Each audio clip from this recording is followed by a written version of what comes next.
It's great. Yeah. Let me find that. Hey, we're live, Doodly.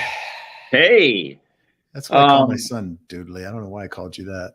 I don't know. I told you I go by Uncle Joe now. Oh, right? First I could talk about fucking taxes today. Oh, that's never fun. It's definitely not fun. What's not fun is trying to do taxes for your businesses in the context of the complete fucking unknown of, is it a security? Is it a property? Which ones are which? Do we count as mark-to-market traders? Because we basically, one of our companies day trades our shit with our indicators. It's just a total fucking mess. And it's just only going to get, worse. It's just going to get worse. Well, there are some who say the messier the better, right? Yeah, I get it. But for my own personal sanity, the less messier, the better. But yeah. Here, I'll share my dad joke last night with my daughter. She was very annoyed. So it makes it even more fun. Which is why she just thinks I'm such a cheese ball. So my daughter was upstairs and need Band-Aids. So she texted me and said, "Can you throw up Band-Aids?" And so I wrote, yes. And then the vomit emoji and a Band-Aid emoji. I didn't get it when I saw it. Now I get it. Upstairs, throw up Band-Aids. Yes. And my buddy Brave Newt World wrote, "That is a dad joke in its most pure form. Well done." It's like, I love making them groan at my bad jokes. It's a lot of fun. It's a lot of fun. Yeah. Euphoric says, "Happy Merge Day, everybody." Yep, absolutely. Yeah. It has happened. The world did not collapse. Ethereum is still functioning. It's still spinning. Yeah. I mean, it's like it was like Y2K, basically. Well, exactly. But here's the key, right? Success. These motherfuckers, look, I tweeted this earlier today. Here you go. Today should be a reminder for everyone that developers make the world go round. I mean, and that is absolutely the bottom line right now. And be grateful for the devs, researchers, and visionaries that work tirelessly to give you a platform upon which to build, spend, grow, and have financial freedom. That's important. But what's even more important is if you have kids, they don't have to become programmers, but they better fucking understand how it works, because every aspect of our lives is going to be impacted by it. I told my kids when I made them, I actually started a coding camp, had a set of coding camps for 3 years. And the reason I started it for them was we walked into Panera, and this was years ago, and they had the first kiosks up, right, where you could order from the kiosk instead of talking to the human at the register. And I told my kids, I said, "You see those? That's the beginning of the end for retail workers and for people making normal wages. They will all be replaced. All of the low-end jobs are going to be replaced. Much of the professionals are going to be replaced. We have AIs doing contract reviews. We have AIs detecting cancer from tests. There will be less and less need for humans. And unless a universal basic income is implemented, there will be less and less need for your kids in the workforce. And so the people that understand tech, the people that understand code, the people that are architecting the new financial systems, those are going to be the people that thrive. So your kid may not want to be a developer, but your kid needs to understand how code works, is my philosophy. Yeah. So both my children, neither of my children are going to be developers, but both of my children know how to code and understand conceptually how the technology infrastructure of it works. So. Yeah, I was thinking about, when we were younger, a lot of the stuff for coding was coming out of Boolean logic and logic classes and things like that. This is when everybody was, had access to computers and learning how to be programmers. So I kind of wonder, well, I don't know. It seems like that if you can have an ability to kind of do the modular blocks of it, like just how it all functions, it's better than not knowing it at all. And that's it. That's what I'm trying to say. Yeah, and that's it, right? I mean, there are very simple tools out there that will allow your children to learn the concepts of how code functions and how it works together. Yeah. And that's going to be critical, because more and more the tools in business are going to be taking chunks of functionality and making them work together, or asking developers to create what you need it to do, or asking an artificial intelligence to create what you need something to do in technology. So if you don't understand those concepts, you're going to be at a disadvantage. So that's just my own personal philosophy. You know, I wanted my kids to be ready and understand it, so that if they face that in the future, which I think we will, they'll be prepared. So I actually don't. I think some kind of universal basic income is inevitable. I don't think there will be any way to avoid it. Now, where that comes from, whether governments or it comes from a new financial system based on Ethereum or something else, that's another story. But I don't think there's any way to avoid it. And the old adage of technology, you know, we always have over the years have said that new technologies are going to replace jobs and people are going to be out of work, et cetera. But it always new jobs were created from the technologies.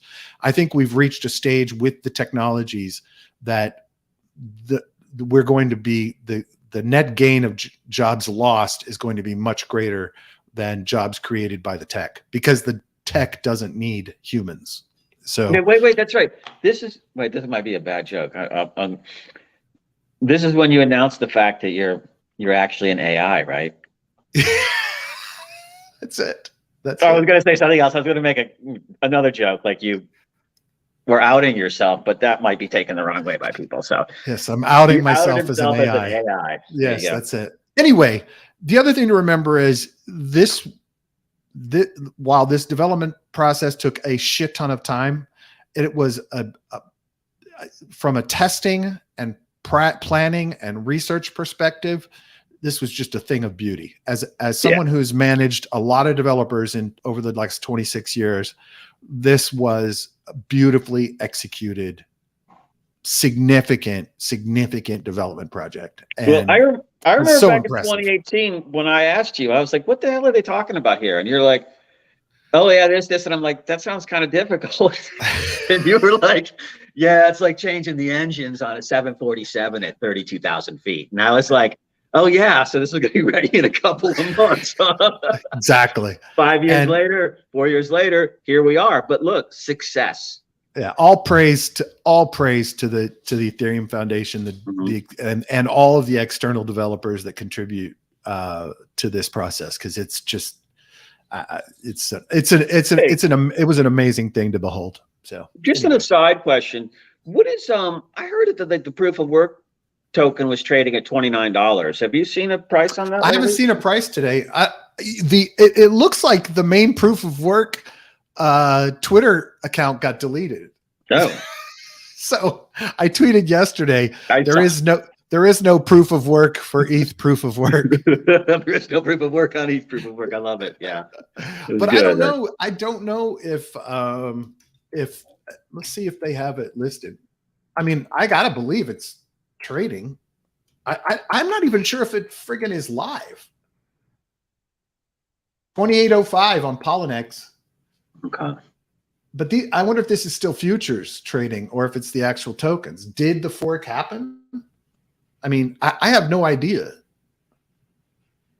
I've been too busy shit posting at them, so I didn't really pay attention to whether they actually launched something.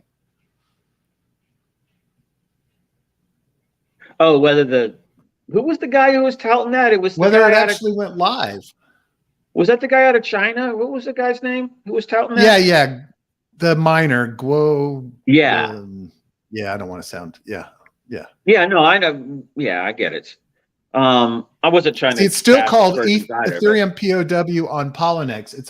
These are all still tied to the specific change. ETH W on Mexi on Gate. These are all futures shit. I don't think it's actively trading yet. I don't even know if the fork happened. If anybody listening knows whether the fork actually happened for proof of work, I don't know. I'm not touching it. Did anybody get the proof of work tokens in their wallets? I don't know. Because I didn't even look today, actually. Let me pull this one up. See if I got more. I don't know. Anyway, coming in. on another note, back to taxes real quick. I have an idea for any tax accountants out there. I would, if I were a tax accountant, I would take vacations for both tax reporting seasons, and then I would align my entire business around reviewing independent small businesses filing on their own and reviewing cryptocurrency filings, trader filings, because I think there's a gigantic amount of money to be made, and you don't have to deal with all the bullshit pressure of trying to get 5,000 returns out before the due date. So if you're a tax accountant, start that business because I'll pay you. Joe, are you frozen, or do we need to reboot the Joe AI? Looks like it. Looks like Joe's AI froze. He looks like an AI, doesn't he, in that picture, you guys?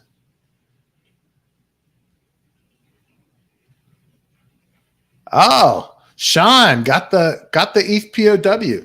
Yep, forgot that I had some ETH knocking around from years ago and got 50 ETH POW to go with my ETH. So the fork happened. All right. So the fork happened. Officially did happen. Where did you get it, Sean? Is it on an exchange or in a wallet? If you don't mind, sir. I'm going to take a look and see if I got anything in this other wallet, because that would be the purest place that I would have received it, I believe. Nothing yet. Nada.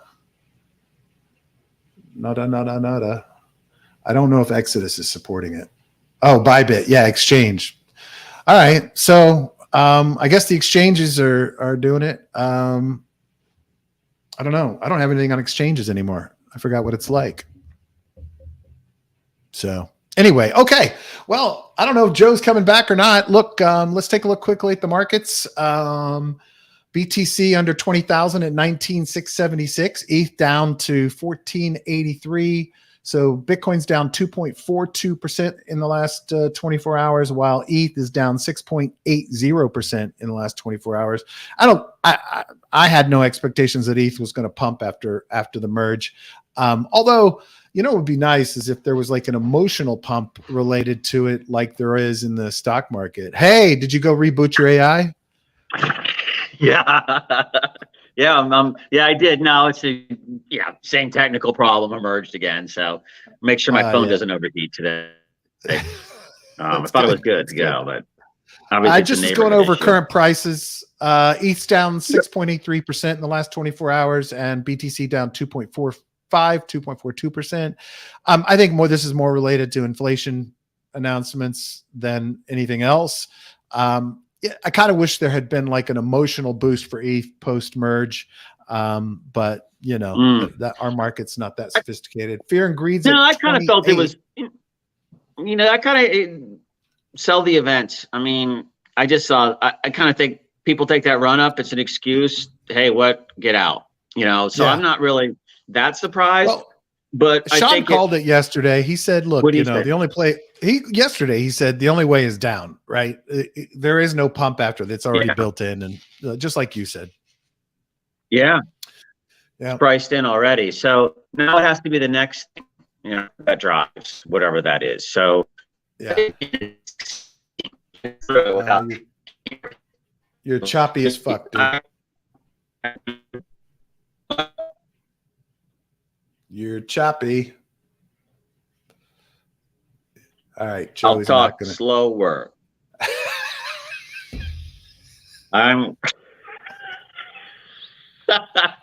That should help. No, I'll just listen. I'll listen a lot. And I'll talk when I see the bars between every word. We're gonna have a short show today because I've been doing taxes. I haven't prepared shit. So you tweeted this earlier today, which is cool. talking about the different types of ERC tokens and what they are and how they function, which this is a great little handy reference, pocket reference guide for Ethereum protocols. So ERC20 is a fungible token, tradable, dividable, crypto tokens on Ethereum, and they give the example of Tether and USDC. Smart contract data structure. I'm not sure what that column means. I guess it means direct sends of the tokens. ERC 721, non-fungible tokens, NFTs, arts, game props, profile pictures, community pass. And again, of course, there are other things that are starting to be built into these protocols. And then it's an identifiable ownership in the wallet is what they're saying in the smart contract data structure. And then ERC 1155 multi-token hold both fungible and non-fungible tokens, dividable for fungible tokens, non-dividable for non-fungible tokens. So it's kind of the all-inclusive token type. Can be used for multiple things. And then the soul-bound token, which is the one we talked about the other day, because BNB has launched one, is non-tradable, non-dividable. It's more for identity, certification of your qualifications for something, user profiles, health records, similar to ERC 721, but transfer function blocked. So that's a cool little table there, Joe. You have been the prolific tweeter, dude. You're like fucking, I can't even keep up with your shit. I can't, there's not enough time to like everything. Well, the funny thing is, but I don't do like the little imagine with the sun on your face and the breeze at your back. Startup culture forever. Let's go. I can't do that shit. That's not me. I'm not the motivational guy. I mean, I am the motivational guy in face-to-face to people that, buck them up, get them fearless, and let's go get it kind of thing. But I like to share content. And it's not mine. It's others, but stuff that resonates with me, I feel like probably resonates with some portion of everybody else. Just because we're in these like little information bubbles. No, you're doing a great job, dude. I'm impressed. Thanks, man. I appreciate it. I'm scaling my followers and my engagements are up, so it's seems to be resonating. Awesome. But again, what I need to know now, what I need to know now, guys, is how do I'm doing it separately on LinkedIn and Twitter, which is doubling my time, I think. But I'm actually enjoying Twitter more now. So, well, you should. LinkedIn is a fucking shithole. There he goes. Well, there's a lot of people there that are putting out smart stuff, but you're right. There's not a lot of activity and exchange quickly. Yeah, you can hear me. I'm not garbled, right? Well, you keep breaking up, but we're getting most of it. All right. I kind of liked John's comment there. Turn off your video, dude. I think that's killing you because you got such a slow connection right now. Oh, that's much better. Okay. Does that work better?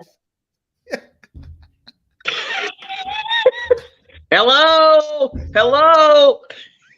I'm so tempted to just on the line. Where's the? I'm so tempted just to freeze and make you think that you've lost your connection again just for shits and giggles, but no. Yes, that's much better, Joe. Good. I'll put my picture, Percy. You're still breaking up. What the fuck, man? I seem to remember somebody busting my chops. It's not the hardware. It's the backbone. It's been chopping up the neighborhood, so they keep taking out the internet. It's the deep state, man. It's because you're up there in those environments where I probably got like a bunch of white vans out there pointing shit at the unit. Hey, what are those big dishes they're pointing at me? If you're Mr. Pillow, you could go to the Hardys and they'll come take your phones. You don't know that reference, okay? No, I do. Yeah, we should buy Joe a Mac, but if we're going to collect any money, huh? I don't. I'm trying not to speak about stuff like that anymore. Yeah. Oh, trying to be neutral. Yeah, you got all those. Well, you got all those. I'm not entirely neutral, but forgiving and forgetting. Okay, how about that? Yeah, I'm not.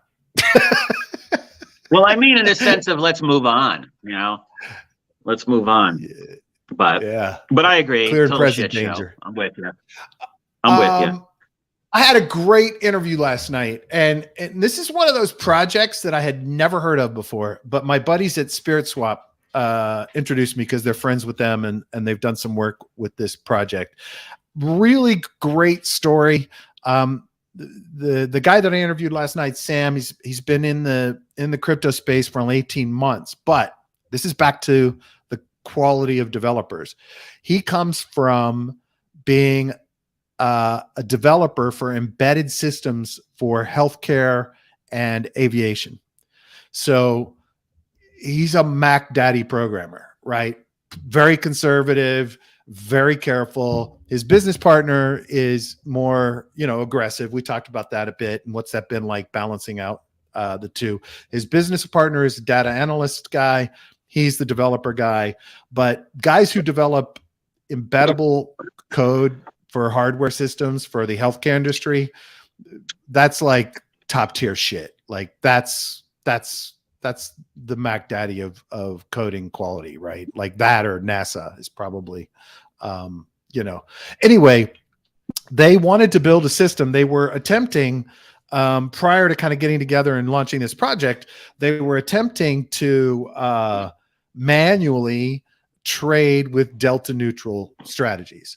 And they said that while it worked for a time, it got to be a clusterfuck. So they were then setting up some automations and trying to do it manually trying to use some code to automate what they were doing.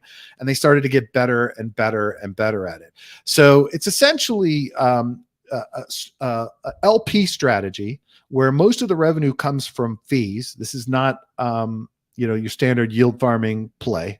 Most of the income comes from fees, and they're borrowing against the deposits into the strategies to give them some offset on the risk. But what they have gotten really good at is their systems are now fast enough and accurate enough to rebalance at the slightest hint of heading towards impermanent loss in their pairs, because they have built an algorithm that can detect this early, because they have historical data on the charts of pairs that tells them about this time you should start seeing this, impermanent loss happen, and then their algorithm starts monitoring and checking for it. So they've done this like really efficient job of, how Uniswap v3, you can do these parameters around specific price quotes on your LP providing, and that's kind of the whole version 3 of Uniswap capabilities. Well, they're doing that on Uniswap v2 and being more efficient than people can be on v3. So they've got this really great system.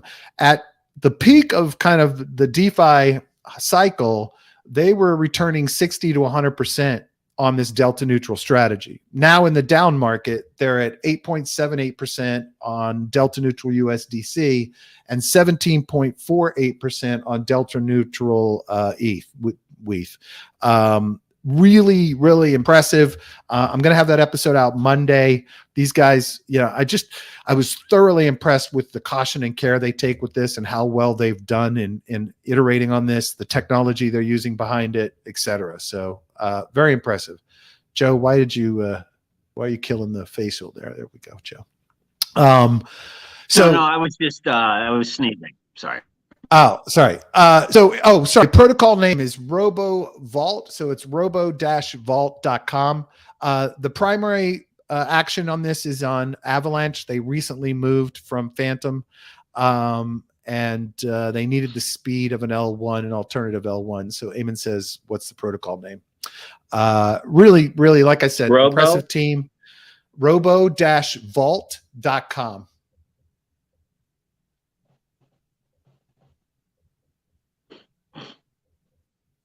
Got it? Yeah, impressive. Fine. So Spirit guys, they're friends with them? they're friends with their pals with the Spirit Swap guys. They partnered up with them and they introduced me to them. So I actually went into this not really knowing what to expect and came out of it really, really impressed with, these kinds of thoughtful, careful, conservative strategies and developers and teams are really impressive to me. So and look, 8.78% APY on USDC is awesome. 17.48% on WETH is fantastic. So, and look, it's only at 5 million TVL. The other cool thing about this is they are dealing with Aave and Yearn and Uniswap. So they have huge room to go before the amount of deposits actually impacts their overall yield. So they're only at 5 million TVL. I think he said their peak was 60 million TVL, but they've been real quiet. So we talked a lot about marketing, how they're going to market. One of the things I said to them, I said, look, if I were you guys, I would go fast and hard after protocol treasuries with this thing, because they need these kinds of returns. They need things they can count on. They need a conservative strategy. But they also, I think they're great candidates. The other thing I said was, the DeFi VCs treasuries as well. I think those are great targets for them. And if they go after protocols, then they can get the attention of those communities. They just hired a marketing guy. So anyway, take a look. There's no token. And they're doing a seed round. So anyway, I'm very, very, very impressed. What you broke up, Joe?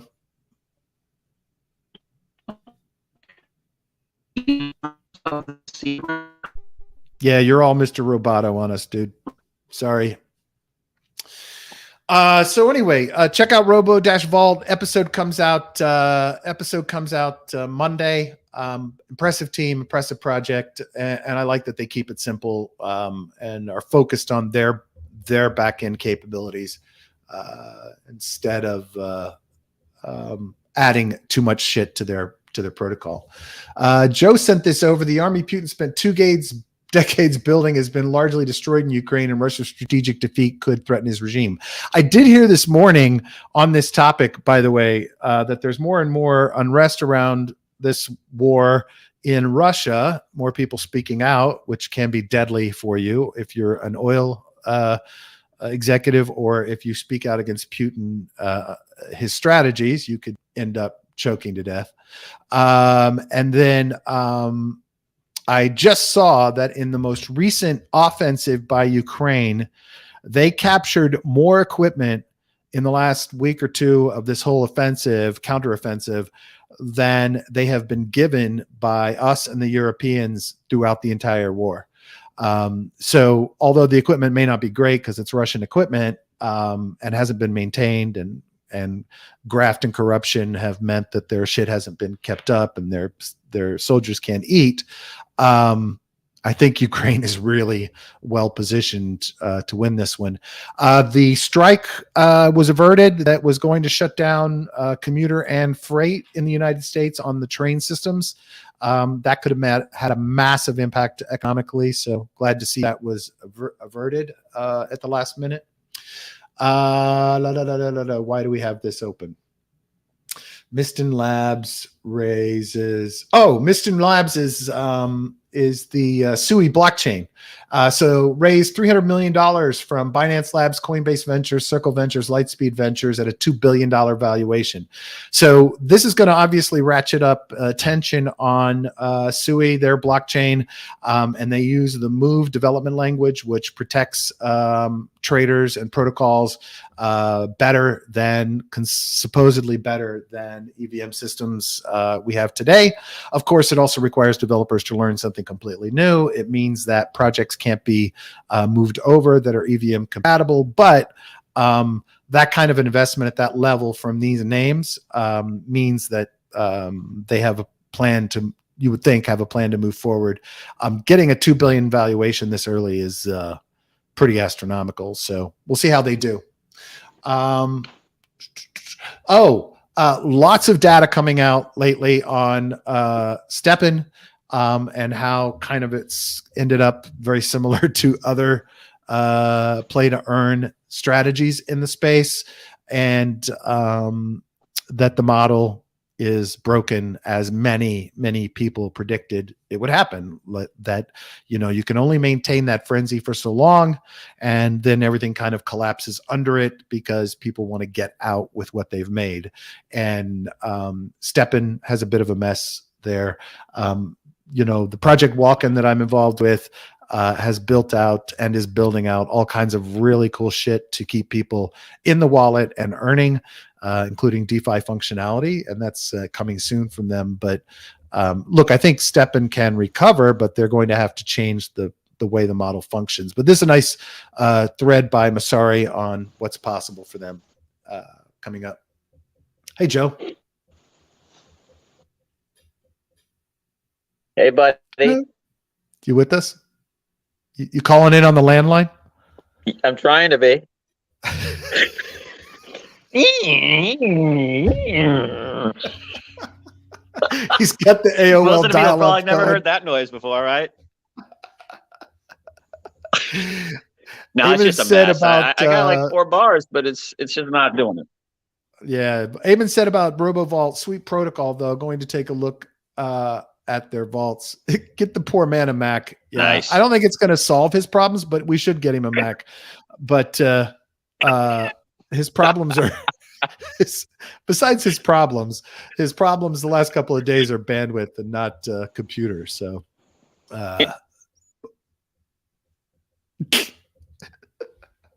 exactly. Oh, there we go. We got a word out of him. Trader Joe's launched their new AMM called the Liquidity Book. Goal is to be similar to Uniswap V3 with a better reward structure so that it minimizes impermanent loss. I haven't played with it yet. If anybody has, let me know what your thoughts are on it. I love the guys at Trader Joe. I like their approach and their ethos. And so I do want to take a deeper look at this. So I'm going to read through some of this research and let you guys know what I think. Joe, I think we do a short show today, dude. If Joe could only respond. Folks, love you and appreciate you joining. Joe, I'm ending the show. Due to technical difficulties. Hold on, I'm posting a comment.